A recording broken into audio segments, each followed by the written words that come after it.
Assalamualaikum warahmatullahi wabarakatuh. Video kali ini kita akan membahas tentang materi kalor, suhu, kemudian energi, dan cahaya. Kita mulai, yang pertama adalah energi. Dalam Kamus Besar Bahasa Indonesia atau KBBI, dalam bidang fisika, energi adalah kemampuan untuk melakukan kerja, misalnya untuk energi listrik dan energi mekanika. Energi adalah daya atau kekuatan yang dapat digunakan untuk melakukan berbagai proses kegiatan, misalnya dapat merupakan bagian suatu bahan atau tidak terikat pada bahan seperti sinar matahari. Energi juga dapat diartikan sebagai sebuah tenaga. Nah, jenis energi adalah kuantitas yang dilestarikan karena berbagai kekuatan seperti gravitasi, listrik, panas, dan lainnya. Energi memiliki berbagai bentuk energi dalam dikelompokkan ke dalam dua kategori utama, yaitu energi kinetik dan energi mekanik. Meski demikian, energi terdapat dalam berbagai bentuk seperti potensial, kinetik, thermal, listrik, kimia, nuklir, dan lain sebagainya. Satuan energi dalam sistem satuan internasional atau SI, International System of Units, satuan unit energi adalah Joule, dilambangkan dengan huruf J besar. 1 Joule sama dengan pekerjaan yang dilakukan oleh gaya Newton yang bekerja pada jarak 1 meter.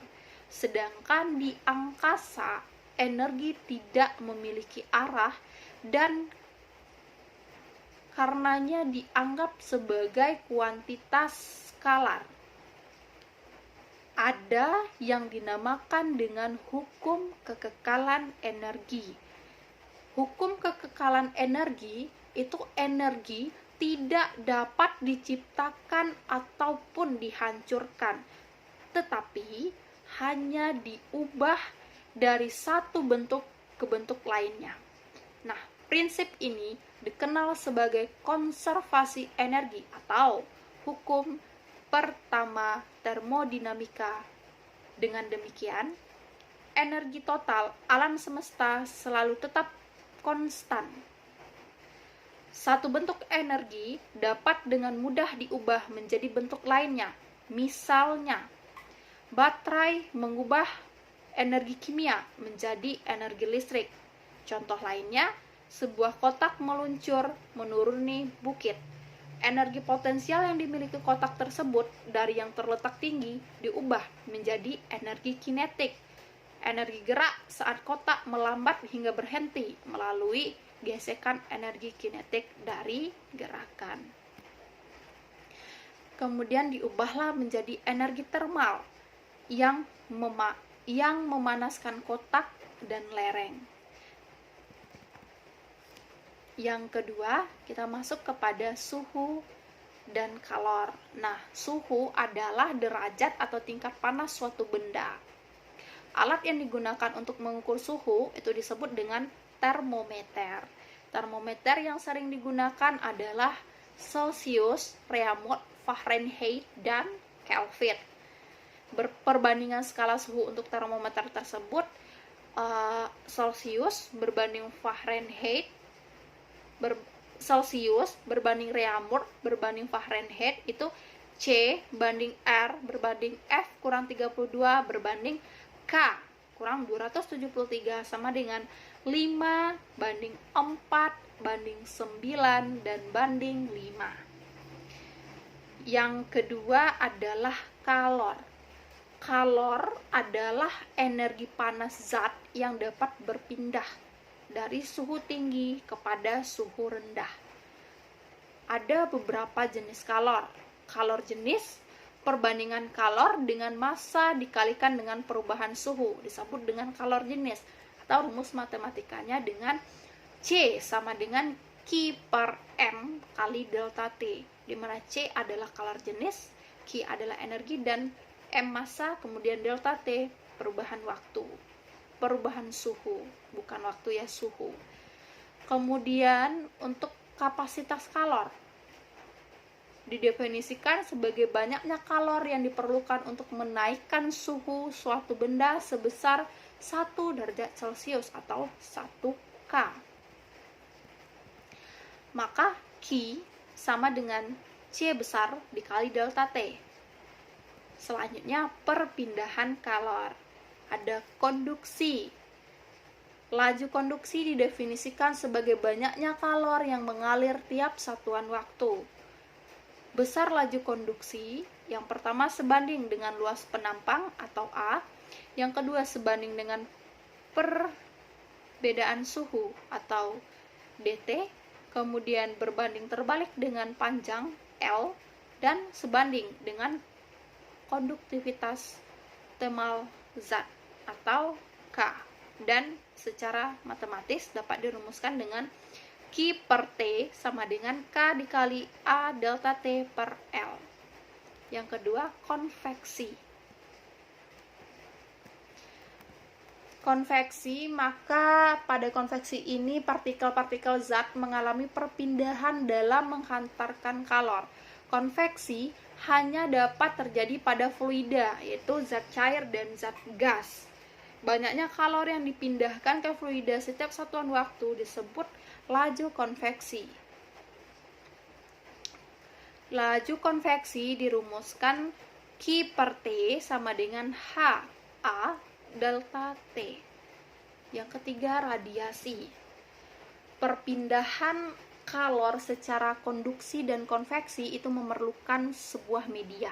Sedangkan radiasi tidak memerlukan media. Contohnya, matahari mampu meradiasikan energi panasnya hingga bumi, padahal tanpa ada media perantara antara matahari dan bumi.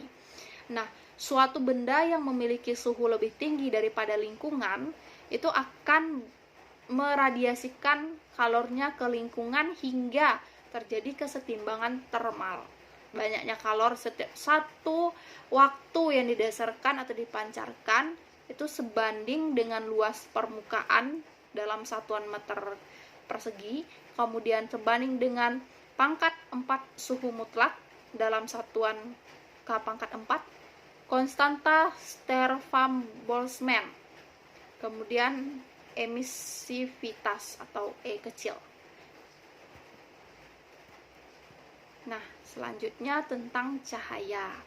Cahaya itu merupakan salah satu bentuk energi yang dipancarkan oleh benda atau sumber cahaya dalam bentuk gelombang elektromagnetik. Nah, selanjutnya pada video ini kita akan membahas tentang cahaya.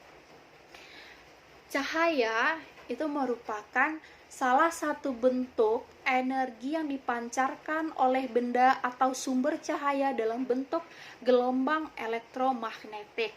Gelombang elektromagnetik dapat merambat di dalam ruang hampa, udara atau vakum. Menurut James Maxwell pada tahun 1831 sampai 1897, cahaya adalah gelombang elektromagnetik sehingga cepat rambat cahaya sama dengan cepat rambat gelombang elektromagnetik. Cahaya merupakan pancaran elektromagnetik yang terlihat oleh mata telanjang manusia. Nah, cahaya adalah energi berbentuk gelombang elektromagnetik yang kasat mata dengan panjang gelombang sekitar 380 sampai 750 nm. Nah, pada bidang fisika, cahaya adalah reaksi radiasi elektromagnetik, baik dengan panjang gelombang kasat mata maupun tidak. Selain itu, cahaya adalah paket partikel yang disebut dengan foton. Kedua definisi tersebut merupakan sifat yang ditunjukkan cahaya secara bersamaan, sehingga disebut dengan dualisme gelombang partikel. Paket cahaya yang disebut spektrum kemudian dipersepsikan secara visual oleh indera penglihatan sebagai warna. Bidang studi cahaya dikenal dengan sebutan optika, yang merupakan area riset yang penting pada fisika modern. Nah, sifat-sifat cahaya. Ada beberapa sifat-sifat cahaya. Yang pertama, cahaya dapat merambat lurus. Contohnya, ketika kita memegang senter, kemudian menyalakan ke arah depan, maka yang terjadi cahaya merambat lurus sesuai dengan arah yang kita inginkan. Sifat yang kedua, cahaya dapat dipantulkan. Contohnya, ketika kita bermain-main di siang hari dengan membawa sebuah cermin atau spion, kita arahkan kedatangannya sinar matahari, lalu kita coba mengarahkannya ke segala arah, maka terjadilah sebuah cahaya yang terpantul dari sinar matahari tersebut. Yang ketiga, cahaya dapat menembus benda yang bening. Contohnya, ketika kita melihat ke atas rumah yang memakai genteng dari kaca bening, maka cahaya sinar matahari itu dapat masuk tanpa terhalang oleh genteng yang terbuat dari kaca bening. Nah, yang keempat adalah cahaya dapat dibelokkan atau dibiaskan. Contohnya, jika kita berenang dan meletakkan sebilah tongkat ke dalam air yang terkena cahaya matahari dari atas, maka tongkat tersebut terlihat lebih besar daripada ukuran sebenarnya. Itulah pembahasan tentang cahaya.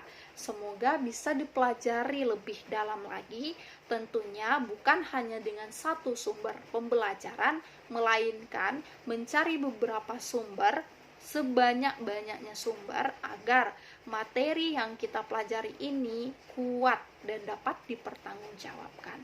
Nah, terima kasih atas perhatiannya dan sudah menonton video ini, dan tunggu video selanjutnya dengan materi yang berbeda. Assalamualaikum warahmatullahi wabarakatuh.